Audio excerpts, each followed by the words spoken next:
You're Near the Wild with Matt Becker and John Norris, recorded in Anchorage, Alaska.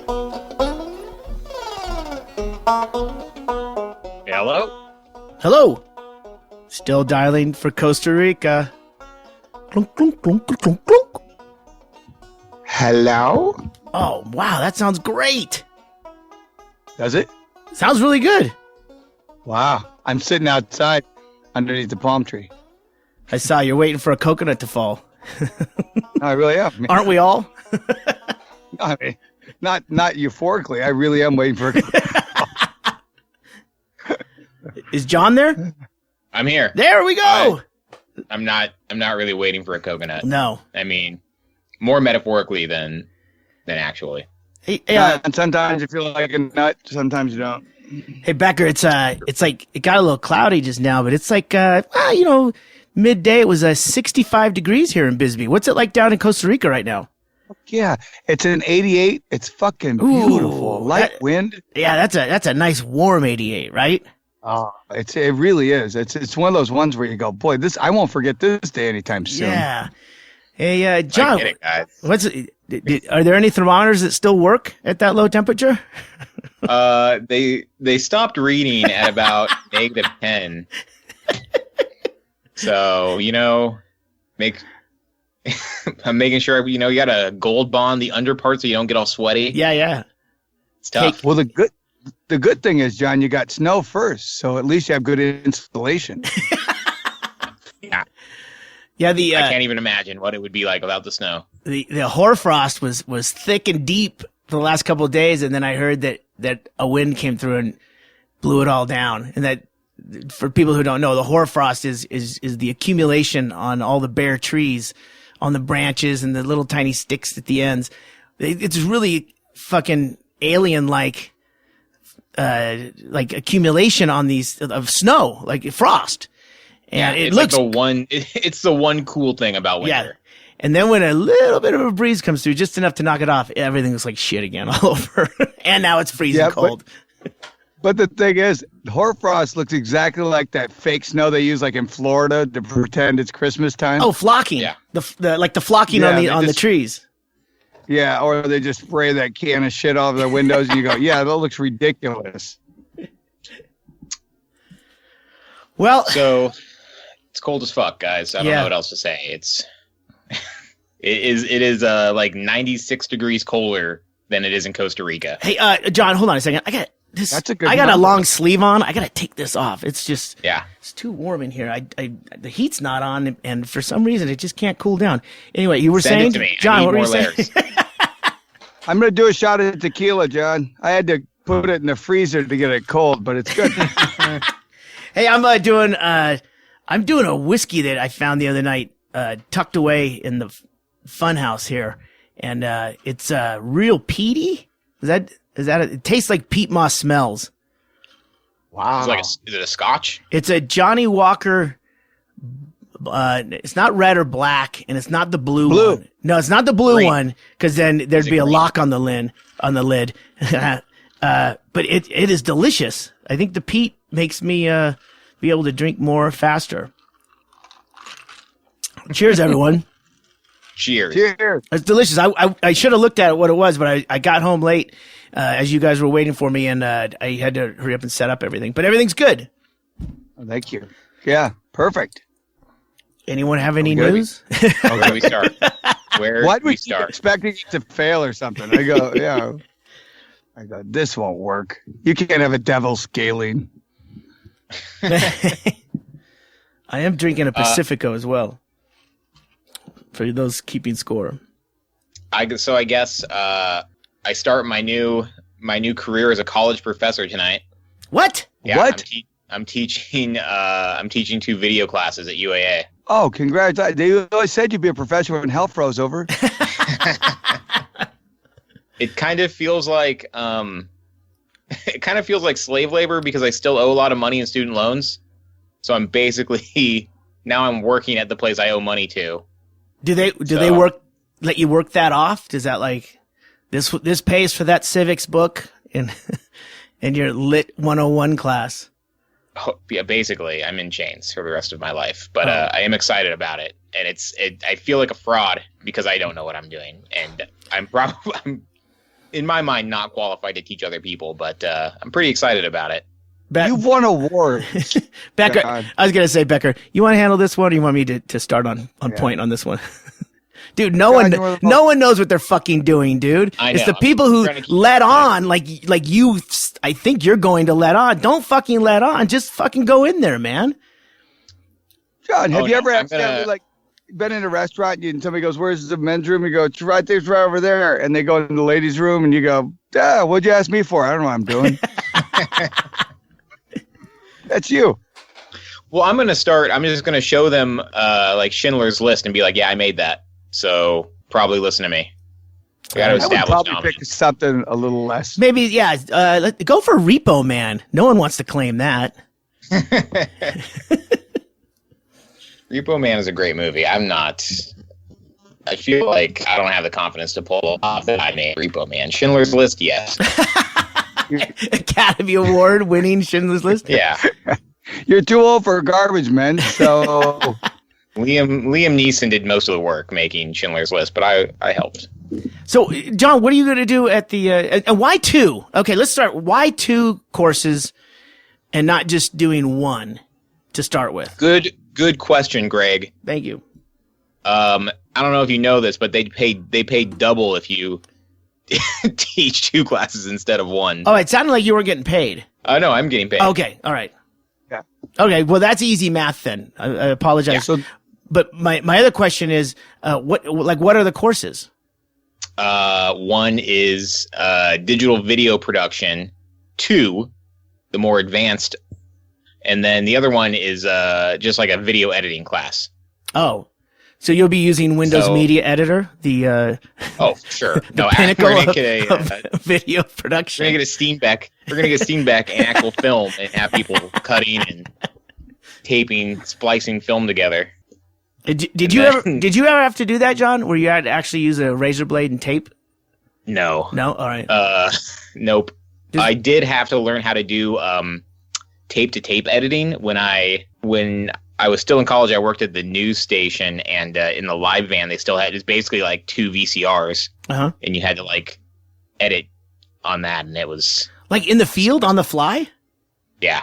Wow. That was like one of my first jobs in media, was like editing like live stuff, tape to tape, in the fucking truck. If you mess up, you just have to like go back and start over. What was the story? Before you got fired. It was a whole bunch of them. I did that for like 5 months, I think. Really? Yeah. So did you do like Iditarod? Like the start of the Iditarod one year, and then like a lot of just like, I don't know. Well, John, I mean, whenever there's a reporter standing on the side of a road in front of an accident, like we'd get footage of the accident or something and edit it. So when was it? I'm just waiting for the delay pause. When do you start doing this? Tonight. My first classes are tonight. What? Yeah. Are you nervous? Sort of. It feels just like being a student though, because like I'm gonna go to this first class and I'm already like, all right, it's the first class. Nothing's gonna get done. We're just gonna talk about the dates. Do they buy a computer? Do they buy a computer to do it? I'm not making anybody buy a computer. No, say, get me a computer. I'm not doing it. Yo, hey, John, what did your manager, what did he go in with? Did he shoot high and then you guys negotiated? Obviously you didn't get any hardware out of this. Like what happened when your agent went in there? What were the first things? Who spoke first? Well, I'm, as you know, I'm managing myself now. Oh, okay. Just to, cut out the middlemen. Yeah. A lawyer. I'm not a great negotiator because I just said yes, and then I found out later how much I was getting paid. So, oh wait, John, this gets paid? Faculty weight room. It is a learning process. If things don't work out with Stanhope, I think I could use a road manager. Oh yeah, it sounds like you're ready to hit the road. If you're working for free and ready and willing to clean the weight room, I think there's plenty of hotels that would book you into the Lion's Den. Not free, just a just a mystery amount. So I'll get something. It's just like a normal, like they have a set fee for adjunct professors. So can you go to events for free? Oh yeah. I mean, yeah probably. I mean, nobody goes to UAA events anyway, so they probably just let you in. No, they actually have, who did I see? Brian Posehn there? I saw someone else too because they have a budget. You could actually get, dude, you're a professor. You can like go and tell people to like get out of their seat. You're the manager of the sock hop, dude. I don't. Yeah. Like half the students are older than me, Greg. I can't like walk up to people and be like, "Hey, get out of that. I'm a professor." But they have a blue stripe on their ID badge. You have a red stripe. Damn straight. Yeah, you're red stripe. That means I can't buy alcohol. That means you can't go near an elementary school. Oh, right. Well, congratulations, John. Thanks. That's exciting. Are you going to start like I would and go, first, everyone turn your phones off. You're not allowed to record this.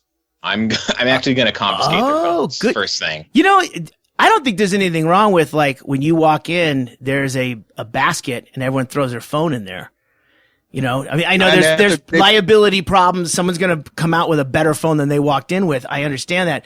Or if there's just a part on their desk where everyone puts their phone, like a little, like a chalk outline of a dead body. Just because Becker, you bring up a good point. You can record whatever and fucking fall asleep in class and listen to it later. Or publish it online for the other people who didn't go to the class. I just think it makes you an authority figure if you say, we're in a video class. I don't want any filming. Yeah, exactly. This is like a Dave Chappelle show. Throw it in your blinder sack, and then we'll start. Open your books to chapter 1. I've already decided I'm going to be a real like Robin Williams, Dead Poet Society type teacher. So like first day, take the camera and smash it on the ground. Yeah. Don't be held back by the camera. Get on your desk. You're gonna have your corduroy jacket with the elbow patches.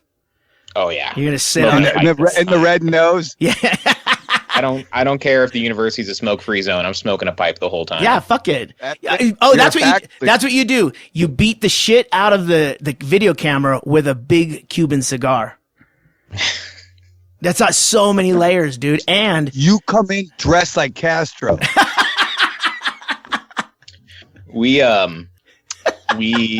So Stephanie got her dad some cigars for Christmas, and we went into this cigar shop that I didn't even know existed, and it was really awesome. I don't know if you guys have been. I think it's like P&B Fine Tobacco or something like that. What I mean, is it in the downtown Northern area? Lights? It's it's off of Northern Lights. Yeah, Northern Lights, between like Northern Lights and Fireweed. That's where I get it's not very big. Yeah, but it's cool, and there's like a whole like big humidor room full of cigars and pipes and all this cool stuff. And so like walking in there, it smells amazing. And I really, for a couple seconds, I really wanted to take up smoking as a hobby. And then the sales dude started talking to us and his teeth were all jacked up. And I lost interest real quick. Yeah, guess what? He doesn't get dental. Okay, yeah. I get it. No, he does get free tobacco though, and lots of it. But that cherry one, don't ever order the cherry. That's when they act like you ordered root beer or something. No, it's what he said. Yeah. Like, you're not here for the cherry tobacco, are you? He let us buy a coffee flavored cigar, and that's as far as he would let us go to the flavored territory. You had the stink of millennial on you. You didn't have the stink of professor yet.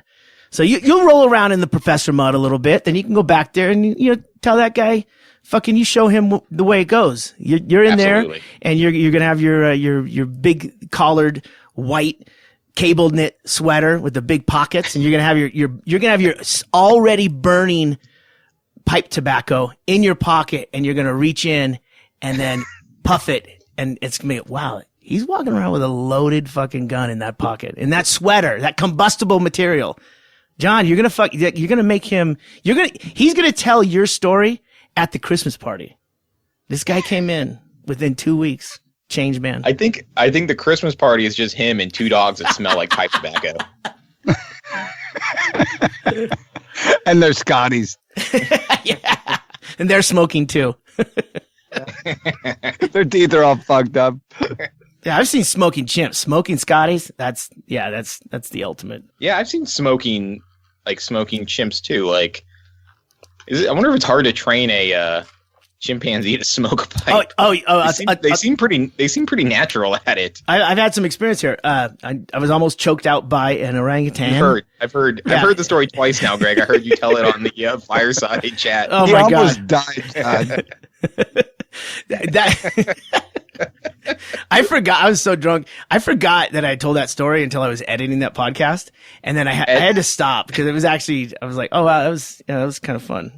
At your funeral, I'm going to tell that story, Greg. I'm going to make it a point. No, make me be my uncle, and and say I was in Afghanistan or something. Yeah. Yeah. And I brought a special guest to actually the orangutan that choked Greg Chaille. Chim. Yeah. I'll blow my whistle first. Well, hey, John, to teach a chimp to smoke, it really just goes back to basics. Like, of course, you don't want to smoke. No one wants to smoke. You're putting things into your lungs that you shouldn't. But to get a chimp to smoke, all you do is keep getting a bigger stick until he inhales, and just beat the shit out of him. That's how they do it. I didn't know you worked at a zoo, Greg. Well, we all have different lives, different paths until we figure out which way we're going. I mean, oh my God, we're on the biggest stick I can lift. What do you do? Fucking drop the tree on him. He'll learn to smoke, and he'll be a lesson to the others. We got him out of a tree. He's not that scared of them. He's not afraid of trees. He's afraid of tobacco. Teenage smoking is down 50%, but chimpanzee smoking is up 80%. Yeah, dude. You know what? That's just good training. You know, I have a thing on this because they keep doing that. Oh, teenagers aren't using drugs and teenagers aren't smoking. They're down by and you know how they do the survey? They ask teenagers. They barely respond anymore. Yeah. You know what's really down? Answering surveys. Truthfully. Yeah. Yeah. Any teenager that is asked a question reflexively lies. Where are you going? I'm going. Billy got a new PS4 game. We're gonna go over and do that. And he's going right to the corner store to do a shoulder tap to pimp some beer. It's an automatic lie. My sisters were kings of that. Well, I'll say queens. They were awesome at it. They would queens among kings. They would never ever tell the truth. And it's like, she just asked you if you took out the garbage. That's not worthy of a lie. That is something that you can really answer truthfully, but it was impossible. And when they say they're taking out the garbage, they're actually scoring drugs. Absolutely. For me. That was their practice, Greg. That was their practice with those. So they saw if they could get away with the garbage, They knew they could later steal a car. If you ask me as an adult, how many times a month do you get drunk? I will totally lie. Oh, really? I'll be like, I don't know. I might have like 1 or 2 glasses of wine with dinner. But if you would have asked me when I was a teenager, like how often do you get drunk? Like, of course I'll lie. No teenager is ever going to be like, I get drunk like 6 times a month. What is this for? Well, hold on. What are you asking? When you're a teenager, you don't really get drunk. You kind of bypass the drunk thing, like singing karaoke. That doesn't happen. It's you start drinking and then you throw up. That was my experience. I grew up in a village, Greg. Exactly. You bring up a good question because I know Becker doesn't go to doctors, and John, I don't know, maybe the new professorship will extend. I went to a doctor once. Oh, that's right. Well, I was going in, and I was going under for the colonoscopy, and the anesthesiologist is one of the 3 or 4 people that came in, picked up a chart, and started asking me questions. And one of the questions was, have you done recreational drugs recently? And there's a lot of interpretation there. Your sister kicked in, didn't she? Well, nope, I was just taking out the trash. But I was filling the might have been slip drugs. Yeah. Hey, what if I didn't know I was taking it, but I still did it? I didn't know I was taking it, so I didn't actually take it. I was slipped it. Good point. Well, how many times do you think you didn't know? 4 times a week? But But my question, I don't really go to doctors a lot. And this was kind of a serious thing. And, I was like, hey, Tracy, cause I'm filling out the fucking requisite busybody work before you go do anything in an office. And, I was like, what do you do here? She's like, I always answer truthfully. Well, women, they've been poked and prodded in office complexes forever, since they're 14 or whatever, right? So I'm like, oh, I guess I should answer truthfully. So I ticked yes. And, it was interesting because I'm thinking of this professional in the way that you might be like pulled over with a cop with a flashlight in your face. And he discreetly like looked at it and is like, oh, so, like when? And I'm like, well, last night. That wasn't probably the answer. Cause I knew 24 hours. Just a little, just celebratory, kind of thing. Done. That was it. And it was like, I mean, you got to answer. And then there's a patient, doctor privilege, right? He's like, yeah, but what if he's all of a sudden he goes, okay, well, your doctor will be right with you. We routinely do this screening. Greg, how do you know the doctor wasn't wearing a wire? I don't. You're right. I don't. You gotta be. But when he leaned in and quietly asked me the follow-ups, he's not wearing a wire. A guy would be across the room going like, can you speak up a little to my left breast pocket? Another reason I go to doctors, if you're getting a colonoscopy and he's leaning and whispering, I'm not having him do it. You just whisper it into the back of your neck. So at what point do you think the doctor is like, all right, well, that's a problem? Like, you have to be like, well, a little bit of meth for the last 12 years. I'll tell you what the problem was, John. You didn't do it orally? Yeah, you didn't ask me where I took it. Look, I'm afraid of pain. I just wanted to self-medicate myself. The guy next to me, English is a second language, and which we're on the border town. I understand that, but there's 3 beds in a row, and it's like kind of like MASH, where like the beds are all set up along the wall, but they've got these curtains in between them. But there's no privacy. There should be no expectation of privacy. And I'm the gal to my left just came out of the OR. Oh, co-ed. Yes, I'm ready to go in. She was the one that was like just expelling lots of that air that they put in there, and every time she fucking let loose, she had no idea what was going on. She was a little confused. She thought she was shitting all over the bed. So she was horrified every time she passed some wind. But what a relief when she checks in the sheets and there's nothing there. Yeah, well, like 10 times. Yeah. I could see the fucking curtain move when she did it, dude. So the guy next to me, he loaded it. This is what they do. They do it like a first in, first out. Like the lady to my left, she got in there first, went through the OR, whatever. And then I get loaded into the middle one. And then the guy next to me, he gets put in the rack. And then I hear them go through the routine that I just went through of, questions about food. I think I talked about this, but it's like, I answered truthfully on, what I had been ingesting, and everything was fine. But the problem was this guy ate a pork torta the day before, and that scrubbed the mission.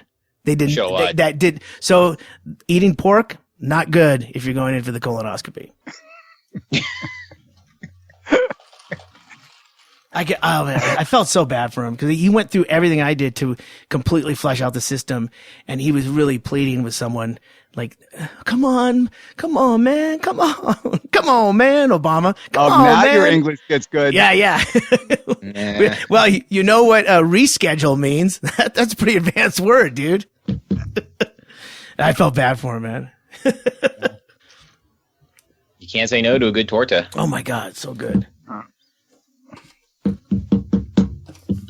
Who's banging around over there? What's going on?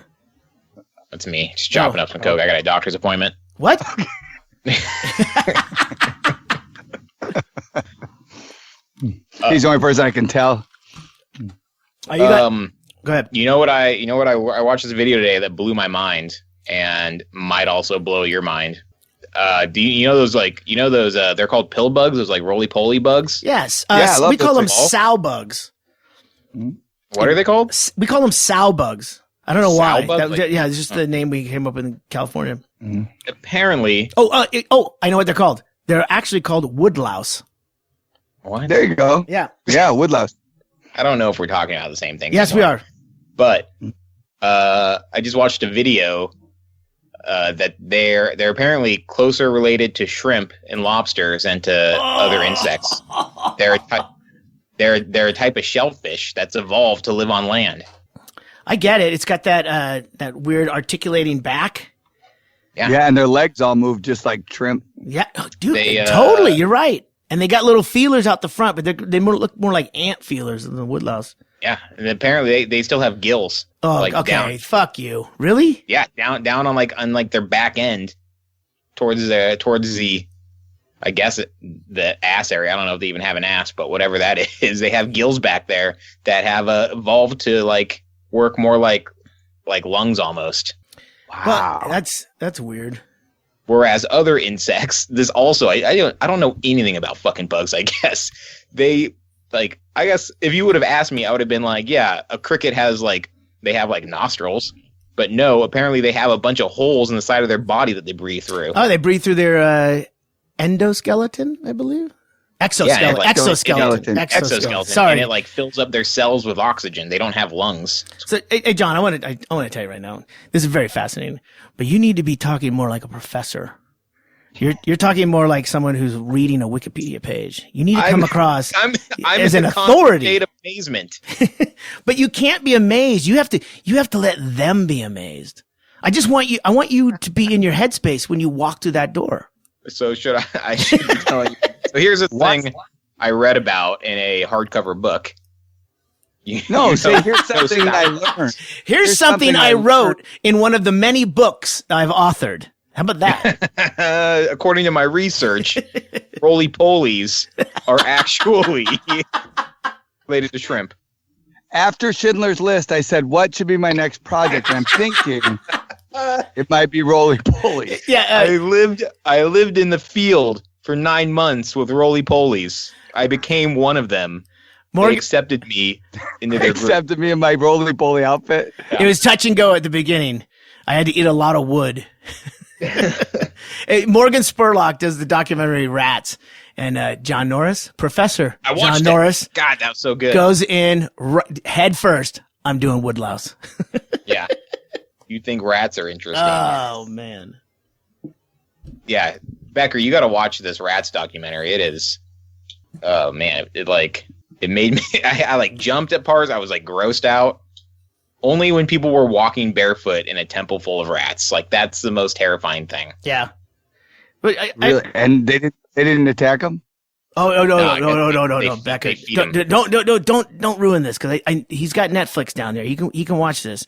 You need to watch it, Becker. But I want to ask you, John, in the way that it was shot, because the version I saw did not have subtitles on a lot of it, and I still thought it was very fascinating in that you're really just watching the oddity of how these people will eat or walk amongst rats, and it doesn't really matter what they're saying. I mean, there were some subtitles on it, but it didn't matter for a lot of it.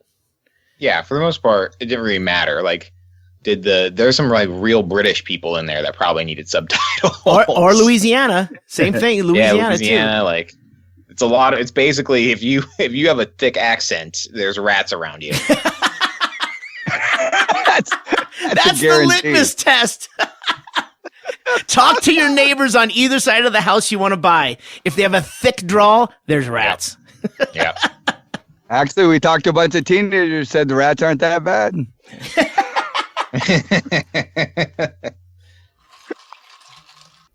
Becker, do you have any Costa Rica news?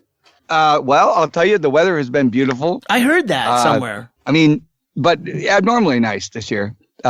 Just perfect. The heat wave breaks about 1:30, and it's just a nice light breeze every day. A lot of construction going on down here. There's trucks going up and down the hill all day and night. Who's that? Is that some that other guy? Eco lodge they're building. Who's the other guy that you were friends with, the developer out there? Fritz. Fritz. Is he still building out there? No, he sold off all his, and now they're building up above us. Oh, okay. some amazing things. Yeah. And so yeah, the biggest thing is the roads are improved this year immensely. They finally fixed them. Last year was fucking undrivable, half of it. It was an election year. I don't know if that means anything. Well, it depends. Did you have someone that was an incumbent staying, or did you have everyone fighting for the scraps of being the next, I don't know, council member or whatever? Yeah, it was an open sore election. Yeah. They still got signs up for the losers on the side of the road, like vote for Cayman, and it's like, what is that? And they go, oh, that was the guy running, and he has like he's holding a teddy bear or something. I go, I don't know what his platform was, but he made it to the ditch. A snitch bear?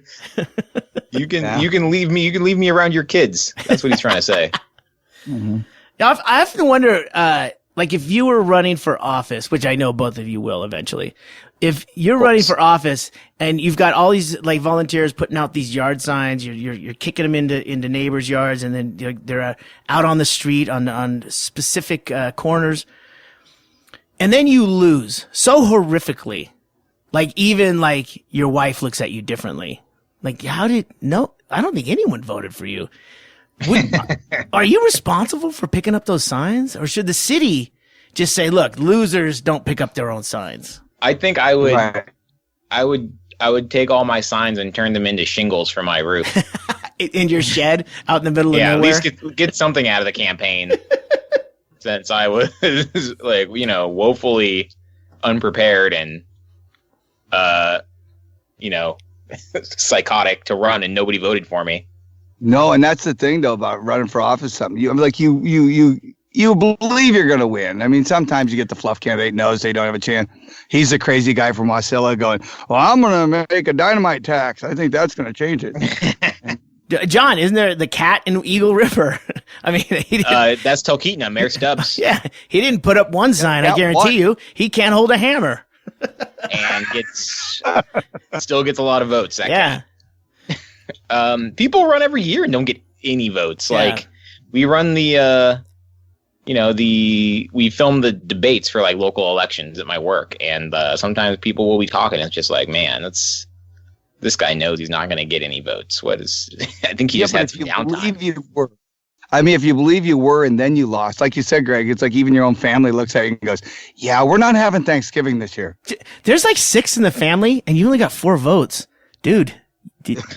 I mean, I didn't vote for you because I'm not fucking you. But honestly, I don't think you voted for yourself. Well, Gary, you were kind of against guns. I know you didn't say it outright, but I could understand it that way. Yeah, we had the elections out here. David Smith is the mayor. We did a question and answer at the morning's breakfast place right down the street from where we're at here in Warren. And it was really cool because he really had fucking answers. And I mean, honestly, if you just John, take this to note for tonight. Mm-hmm. If you just sound like you're prepared and you're the one steering the ship, it really goes a long way. And David Smith, he really thought about a lot of these things, or at least presented it right. And right after he got elected, one of his platforms was to create a ballpark out of a mothballed little league field in another little neighborhood nearby. And everyone's like, fuck yeah, all you need is one thing to get behind someone, and a dog park. Fuck yeah, let's do that. Well, I went there 2 weeks after he got elected. It was done. The grass was clipped, the little enclosure for the small dog park, the little foyer that you go in before the dogs rush out. That was all done. There was a thing for poop bags. It was fucking great. And all he did was he appealed to the room that he knew the room. He could read the room, right, Becker? You read the room. Right. Yeah. And he did. And I'm like, no one, you'd have to go a long way to hate a guy who wants to make a dog park so dogs aren't running around the streets. Meanwhile, the city spirals into debt from the dog park. Listen, guys, I don't know anything about the economy or managing city resources, but I know dog parks. And I know this town needs a quality dog park. John, I'm not. As much as I want to support what you just said, everything was donated. All he did was mention it. in a place where everyone's full of pancakes and fucking coffee. He said something they wanted to hear. Now he owes a favor to the poop bag company. Sure. You'll see, Greg. But this dog park is going to be the downfall of Bisbee. He did it. Well, there's going to be a lawsuit because of a dog biting somebody. We forgot to get insurance. So some of you are going to have to kick in and cover the 6 hours of surgery we're going to need to replace that small child's face. 6? He must have just got an ear. Well, the dog park is actually it's built on where they used to dump mining waste. So wow, that's the whole town, dude. Have fun letting your dogs run around in there. This is how crazy it is. Back in the day, in the 1800s, when they were trying to extract the copper, they were hoping like I'm going to get this number wrong. But it's like they were hoping for ore that had like a real high yield, like 8 or 10%. Right? Like a super high yield. And anything that was lower than that, they just threw on a pile somewhere. And then the mining operations changed. They went to an open pit from the regular mining tunnels and stuff. They went to an open pit, and then the way of extraction became much more sophisticated. And it got to the point where now they're going through the tailings to reprocess it because they got better ways of getting that copper out of there. They just a couple of years ago, they set up a storefront in another neighborhood called Lowell. That was the soil reclamation or some fucking bullshit. Well, it's on the mining company's property. It was set up by them. They wanted to come by and scrape out like the top 6 inches of your topsoil in your yard and replace it with more improved topsoil, because now they were actually able to extract down to like the 0.5% ore. You know what I mean? It's like the shit that they threw away years ago. Would they give people money, or would they just take it? No one's gonna offer you money, but they want your fucking yard, and then they'll say, well, we're gonna replace it with like premium topsoil or what the fuck ever. But I mean, it's like Kentucky bluegrass. What do you care in the desert? What do you care if someone's gonna do all the work and then give you something that they say is better? You know, Trump voters.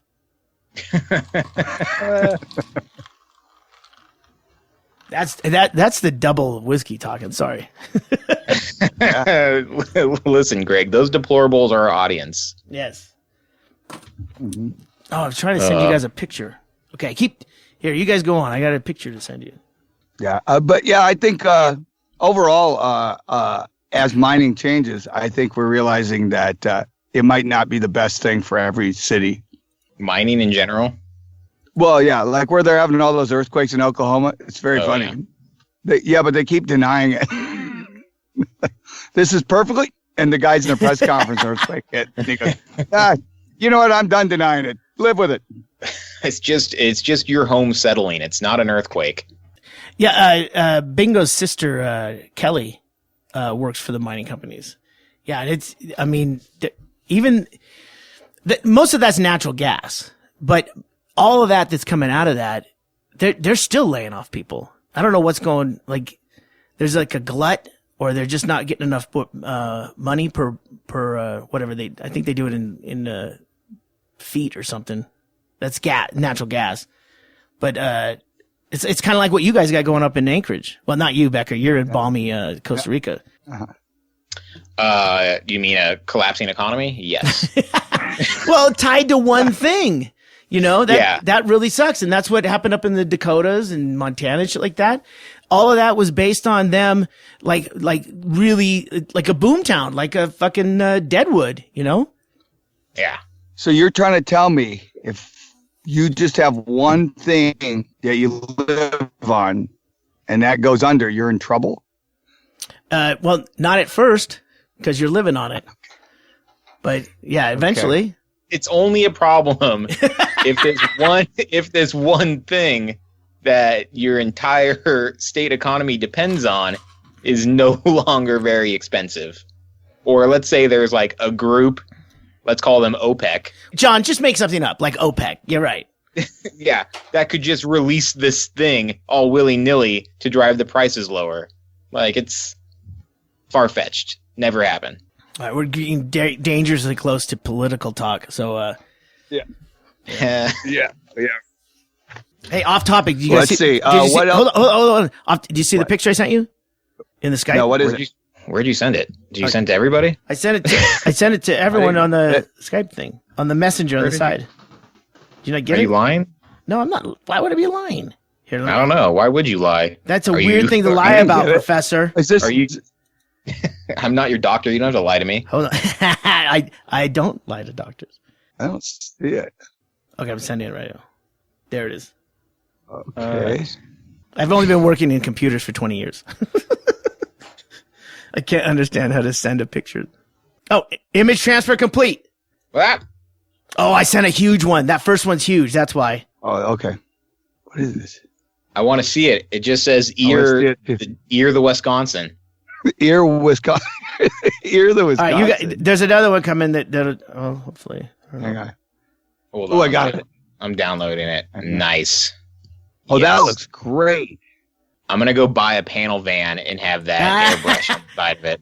That's our new T-shirts, guys. That's awesome. That is amazing. Yeah. Okay, I'll take 2.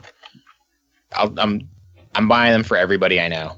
Yeah, the Brett Brock did those, and it's a polar bear and a moose fighting over salmon in the moose's mouth. That's fantastic. And I like the little beacon on top of the buzz. Oh yeah, because we were trying to figure out how to do. Because he wanted to put our faces and stuff, and I'm like, look, none of us. No. We got radio faces, dude. Just Yeah, our faces aren't selling T-shirts. Make it look, as ridiculous as possible. And then it was just a moose and like a wolf or something. I'm like, no, a polar bear, because that's what we're doing. So yeah, so I'm excited. That's really cool. Good job. Until awesome. I got the fucking proofs back from the printer and everything. I'm like, I'm not saying shit. So No, that's great, cool, Greg. right? All right, I'm excited. I'm excited. Oh, should be fun. that is very cool. What do we got? Oh, well, Alaska. What was the story from Alaska? Hang on. I got something. I didn't have time to like pull up ADN because I was doing a run. I had to run Hennigan out to the airport. And It's too cold. Nothing is happening. no, I understand. I'm surprised your internet's working. To be honest with you. Oh, here's something that happened. You know the ADN? Yeah, it's $10. For what?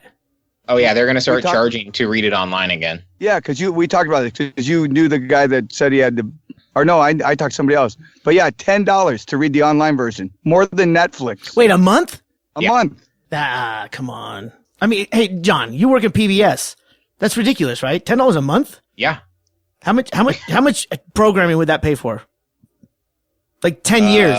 Like if everyone paid $10 that watched everybody PBS. paid $10 a month. I mean, we'd be huge. We would have so much money. We'd be making like a Ken Burns length documentary series every week. You wouldn't have to get a second job. Yeah. My pill bug documentary would already be out. Yeah. It's just 90 hours of me dressed as a pill bug crawling around the woods. That's watchable, dude. We could do that. And we'd still have money left over. No, is that crazy though? I couldn't believe that. I go, you're nuts. I mean, the worst thing that they've done too is they cut and paste almost all the national articles in there. I noticed that more and more, where you see like a couple of local authors on pieces, and then you'll see something that says AP or one of these other news agencies.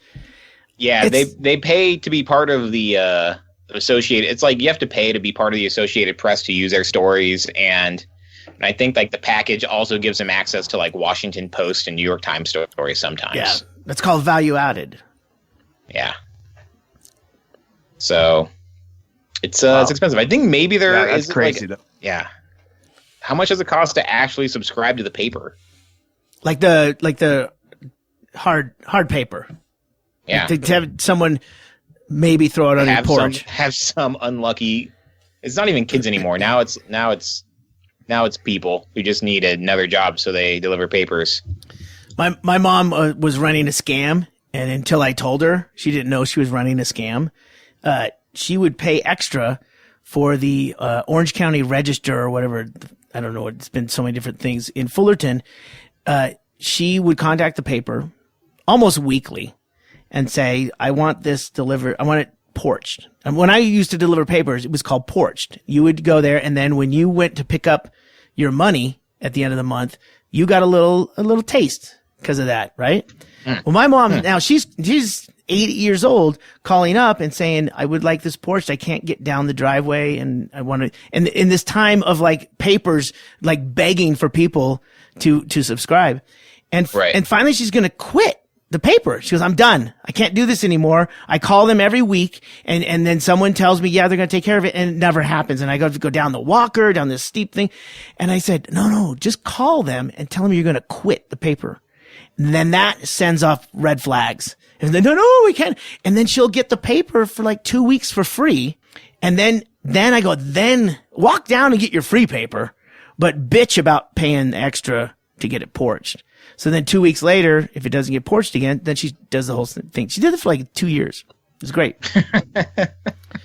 But the way I explained it was her, the customer's always right. It wasn't, this is a great scam, but it's a great scam. The cell phone companies do the same thing, and cable companies.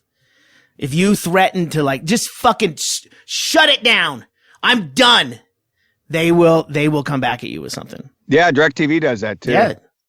Once they try to go to that higher rate, you go, all right, just cancel it. I'm good. And then they go, okay, we'll go back to a lower rate. You go, no, okay. No, we'll not only go back to the lower rate for 3 months, but we will also give you a month free. And you'll win in the end, because that's 4 months at the rate you were bitching that they moved it from. I successfully did that once with my phone bill. And then like maybe, I think I got like I think my bill was like cut in half for like 6 months. And then like a year later, I tried to call and do it again. And they just called my bluff, and they were like, nah, nope. So it works once. I don't know. I knew someone in the industry, which means he worked at a kiosk in a mall selling phones, and which is rather lucrative, by the way. And the numbers that he was running was pretty incredible. And I asked him, because I think I was on T-Mobile at the time, and I asked him, like, what's going on? Like, I think he was representing AT&T, and it doesn't matter. They're all fucking interchangeable, and they're all fighting for these people. And I said, I want to re-up. Yeah, it was AT&T, because I have AT&T. I want to re-up. Is there a better deal? And he goes, no, you already have a contract with AT&T. We don't care about you. I go, what? He goes, no, seriously. That's in our meetings, on our sales meetings, is that when someone comes in and they want to re-up on the contract, because most of us have a 2-year contract, so we get a cheaper price on the phone, whatever. It's amortized over the 2 years. Well, their strategy is, fuck them, your current customers, get the new, you want someone from T-Mobile or Sprint or Boost or whatever to switch to you, because that's the only incentive that the sales reps count. That's the only time you put a number on the board, is when you get someone who's not a customer to become a customer. Right. And I'm like, wait a minute. That goes against everything we thought was what we were working towards, a relationship where I've been with AT&T for 15 years. No, don't give a fuck. In fact, he said, I can get you a great deal if you cancel AT&T. Go over to Sprint, and in 6 months, come back, because we'll have a deal that we'll pay your contract and you'll come back. It's like, that's better than just asking me to re-up for another 2 years. It's fucking ludicrous, dude. I love the scam, though. When you went to Sprint for 6 months, came back, and they go, oh, he doesn't work here anymore. But I did get a toaster. But I've heard that if you, like, that's how salespeople work, because they are worried about just like recruiting new people. But if you call like the corporate line and ask for stuff, it's a little easier to like get a better deal on your contract, because it's more expensive for them to get new signees rather than keeping the old ones, because it's cheaper for them to give you 25% off your phone bill than buy out your Sprint plan 6 months later. Well, this phone talk is great, but this is helpful, Becker. This is helping people. If you need a phone, yeah. Hey, hold on, John. I think a coconut just fell. Becker's distracted. Turn that coconut into a smartphone. I'll buy it. 2 years. Well, remember Alaska Airlines, their fucking bank card from Bank of America? Yeah. Remember you get a buddy pass with the bank card? Yeah. Yeah. So one time I called when we first had it because we could never figure out how you use the buddy pass because we had it for like 2 years. We're like, I don't know how you use it. I called the 800 number. The lady goes, what is it? I go, it's Alaska Airlines. It's the Alaska Airlines card and we get a buddy pass for $99, companion fare. And the lady goes, oh, I've never heard of that, but that sounds really good. Like, it's your fucking bank. You don't know about this? But yeah, it's tricky. Nobody's ever tried to use it. Corporations are good. That's what you guys forget. They're good. They're people. Corporations are people just like us. They're going to make us great again. But corporations are good. They're but American Airlines got everybody new uniforms for the workers, and they're claiming it makes them sick, nauseous, itchy. They sound like a 5-year-old having to wear school clothes. And they've spent over $1 million on toxicology tests on the uniforms, and they can't find anything wrong. Yeah. Other than the fact that nobody likes polyester. Well, the uniform also doubles as an allergy test, so it just like gives you everything at once. You're red flagged. We need you to work the counter for a while, Kyle. I just think it's hysterical. This airline keeps going, we don't know what it is. I don't think they like the uniforms. They're made of polyester and spandex. I remember a day. We made them in Honduras. I don't know what the big deal is. They look pretty badass though. In the news picture, the chick had like her collar flipped up, looking like I don't give a fuck if my body's covered in a rash. I look great. Yeah. Have you ever tried to like just buy all American stuff? I stumbled tobacco. Tobacco? That's one thing. That's all we still make. Yeah. And I'm drinking the whiskey that I'm drinking. Actually, I think the Pacifico that I'm drinking is probably bottled. It says brewed in Mexico, but that might just be the title of something that they own. It's usually Great Neck, New York. No, this is from Mexico. It's probably made in Mexico, but it's probably owned by like a Dutch. Chicago, Illinois is where it's distributed from. Imported by Crown Imports, Chicago, Illinois. But I've looked at things. I mean, it's just the world economy we live in. You can't do it, no matter what. I mean, I think American Apparel was like, if not the biggest, one of the biggest clothing. That's funny. That's one's making our shirts, John. What? They're closing. They're not making our shirts. They're not making anything anymore. What? Well, no. Dov, the guy who started it, he actually got. Yeah, they got rid of him at American Apparel, and he's starting his own company again right now. But honestly, I tried to buy American Apparel shirts for our new Near the Wild t-shirts. Too expensive. It's priced way out. I can't do it at that price. No. Not and give all the value to our customers. You don't that I want to give. You don't think our fans would pay $97 for a t-shirt? I think one might. One might. Tim Madonna. But I can't get one shirt screen printed. Do you think? Or I would. Do you think our logo would look good on an old American Airlines outfit? We might be able to get those for a song. Nothing sticks to polyester, dude. It's like Teflon. We have Near the Wild neckerchiefs. They're great. Like embroidery. I'll have Tracy do crochet. Yes. Near the Wild. Can't do a sweater yet. She doesn't knit. This is the story of where we don't need the ADN because all of our news makes national news now. Because I'm not talking about the shooting in Florida. I'm talking about police in Gamble, Alaska. Were trying to figure out who stole 80 frozen pizzas from a local store. Oh my God! That's when the phone rang, wondering if the officers would be interested in buying frozen pizzas. And just like that, the case of the great pizza heist was solved. John Knutza and Louis Govuk are behind bars for theft. They called the police to see if they wanted to buy them. Fuck, dude. Just fucking pick up the phone book and start dialing. We can get rid of these pizzas. Cops like pizzas. Yeah. Some guys like approached me to buy like speakers that were loaded into a van. It was like in a Kmart or a Sears parking lot. And I'm walking in or out of I can't remember, but the guy is like, hey, man. My boss, I got an invoice for like 15 speakers, 16 speakers, and there's like 24 in here. So I got some extras that, hey man, no one's going to know because they're already here. You want to buy some speakers? And it's a fucking scam that runs, throughout the country. Yeah. Everywhere. And I'm like, why would I buy speakers from a dude in a van to begin with? There's no point to it. No. Maybe if you love a great deal. But it's like, you already know it's a fucking scam.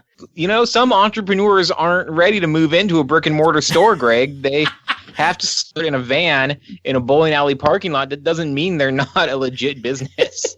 But see, I'm one of those hardcore negotiators where I'd be like, okay, you got them for nothing. I'll give you $10. Exactly. It's like, hey, dude, come on. And he's like, no. For these speakers.